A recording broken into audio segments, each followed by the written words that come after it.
Datang ke Madar dan isytiharkan perang untuk membersihkan Madar. Datang ke Madar dan ubah perangai orang-orang Madar. Pengkhianatan, penganiayaan telah berlaku berpuluh-puluh tahun. Yang harus diubah adalah Madar, bukan ditukar pengurusinya saja. Madar dapat pengurusi baru ini hari. Tanya kepada Wan Farizal bin Wan Kazim yang dilantik jadi pengurusi Madar. Tapi dengan satu peringatan saya kepada Tuan. Sekiranya Tuan hadir hanya untuk menduduki sebuah kerusi yang kosong dan Tuan tidak mempunyai cita-cita untuk membaiki satu keadaan, maka Tuan akan menjadi orang yang sama seperti yang dulu, datang dan pergi. Kepada Wan Farizal, apabila anda dilantik untuk menjadi pengurusi Madar, tugas anda bukan duduk di situ dan bergelar pengurusi. Tugas anda adalah untuk mengubah segala bentuk kelemahan yang tak mampu diubah oleh pengurusi-pengurusi yang dulu.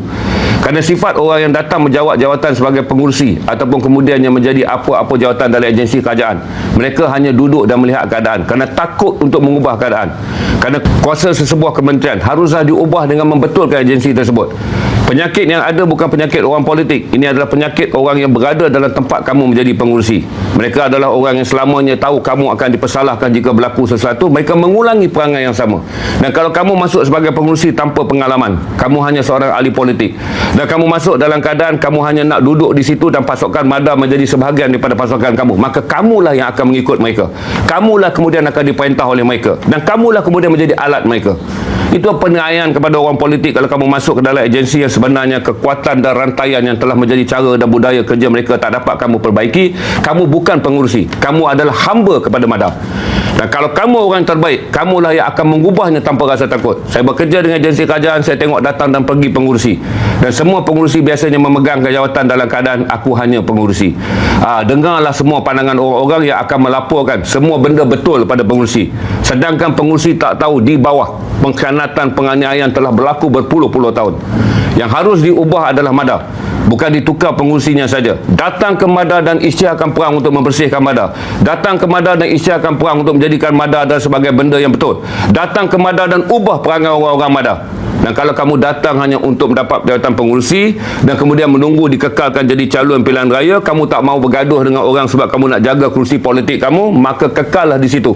Petani yang sekarang diamanahkan di bawah jagaan kamu akan terus mewarisi beban yang kamu memegang jawatan dan kamu bertanggungjawab untuk menjawab di akhirat besok. Bahawa ketika kamu mampu mengubahnya dengan kuasa, tapi kamu membiarkannya kerana kamu lebih mementingkan kedudukan politik kamu. Sekian, terima kasih. Itu pesan saya untuk Wan Farizal. Tuan-tuan dan puan-puan,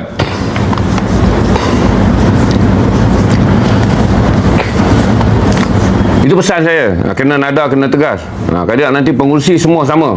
Akhirnya beban dalam negara kita, tuan-tuan. Orang politik ni siapa pun, mereka akan dipersalahkan. Kerana kita nampak orang politiknya. Tapi penjawat yang berada di agensi yang menimbulkan kerosakan. Sebab tu saya kata sistem ni telah dibina lama. Yang ditukar orang yang tak mau mengubah sistem. Yang rosak adalah sistem. Yang cuai adalah mereka yang memantau sistem. Pengurusi datang, dia boleh buat apa, tuan-tuan? Kalau di bawah nak bekerja dengan cara yang lama dan pengurusi tak mau reform sebab setahun lagi nak pilihan raya, takut dia nak tumpu pada jentera pilihan raya, tak mau ada masalah tambahan, tak mau kena sabotaj, dan akhirnya kita tak boleh ubah. Sama ada kementerian yang menterinya datang dan kemudiannya tahu kementerian ada banyak masalah tapi dia tak nak reform kerana takut. Di kementerian sepatutnya dia menjadi popular kerana dia menterinya. Nak jadi popular kena bekerja dengan orangnya. Nak bekerja dengan orangnya kena ikut cara orangnya. Maka bertukar-tukar menteri, perangai kementerian tetap sama. Kerana menteri tak berani membuat perubahan kerana menganggap sebagai menteri ini kan jentera aku. Kalau jentera tu berjalan dengan salah pun dia akan ikut. Asalkan aku ada di sini kerana kepentingan aku bukanlah kementerian dan rakyat, kepentingan aku adalah kuasa politik aku harus dikekalkan. Kita dah habis dah. Kalau tuan-tuan ada apa-apa nak tanya, saya jawab je. Bukan, kadang-kadang tuan-tuan tak nampak pasal kita ni mabuk politik. Kita serang semua orang politik. Sedangkan kalau kita ini adalah orang yang mabukkan kejujuran, kita cari orang yang tidak jujur di dalam perkhidmatan. Itu saya jelaskan kepada tuan-tuan. Kita tukarlah banyak berapa pun. Okey? Pendatang asing masuk negara kita melalui KLIA. Dan bukan sekali, berkali-kali tangkapan. Dan mereka yang bekerja dalam jabatan imigresen bukan orang gaji kecil, berkedudukan. Tangkap satu, bubuh penjara, tak menakutkan pada yang lain. Begitu kuatnya apa yang dipanggil sebagai tarikan kewangan dan begitu kuatnya skandal. Jadi benda yang sama juga berlaku dalam Madar. Kalau pengurusi datang dan kemudian dia mengurusikan mesyuarat, Masuk mesyuarat dengar laporan okey, semua okey, dia pun okey. Lepas tu balik dia akan jaga parti dia.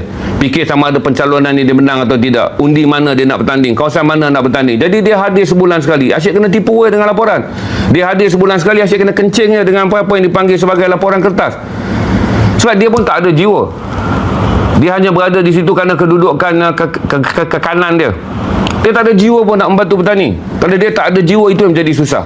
Hendaklah dia datang dengan satu keadaan, dengan menyedari bahawa ini amanah yang Allah bagikan kepada dia.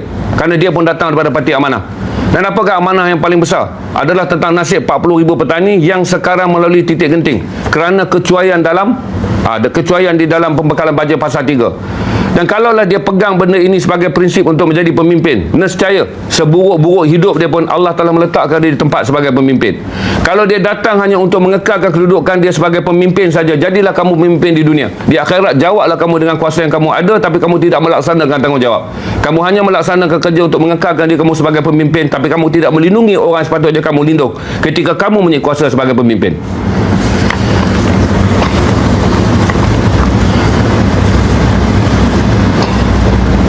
Janganlah marah, gaji buta apa semua. Kita kan sedang tegur untuk bagi semua orang ada semangat buat perubahan.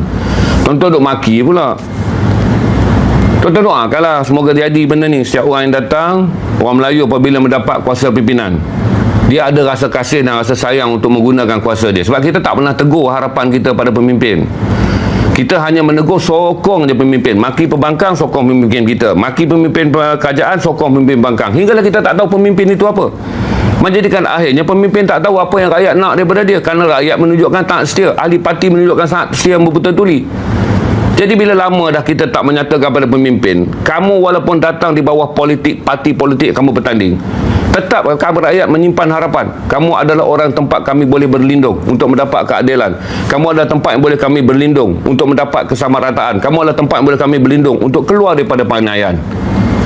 Kamulah Umar Al-Khattab. Kalau kamu tak memimpin wilayah yang besar seperti Khalifah Umar Al-Khattab, kamu dapat sebuah wilayah, iaitu Madar. Dan kamulah Umar Al-Khattab yang mesti datang dengan ketegasan ketika dia memimpin dan dengan sifat kasih sayang dia kepada rakyat.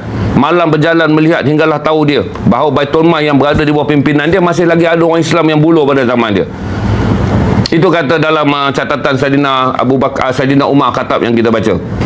Umar garang orangnya. Umar adalah orang yang tak boleh diubah dan tak boleh dicabar sebarangan. Tapi Umar ni sejarah akan mengingat kemuliaan dia kerana garangnya pada malam hari, air matanya menitis malam hari. Umar tak menitis air mata hanya di sejarah. Dia keluar daripada kemah ke kemah mendengar rintihan rakyat dia yang sangat miskin. Ini saya beritahu pada tuan-tuan, kalau hari ini kita tak pernah menyatakan, kita duduk sokong maki pemimpin pun tak tahu kita nak dia sebagai apa, maka kita peringatkan bahawa yang kita nak pemimpin hari ini adalah yang membela kita, yang di tangannya ada sifat amanah, yang di tangannya ada kejujuran, yang di tangannya ada kasih sayang, bukan di tangannya saja ada kuasa.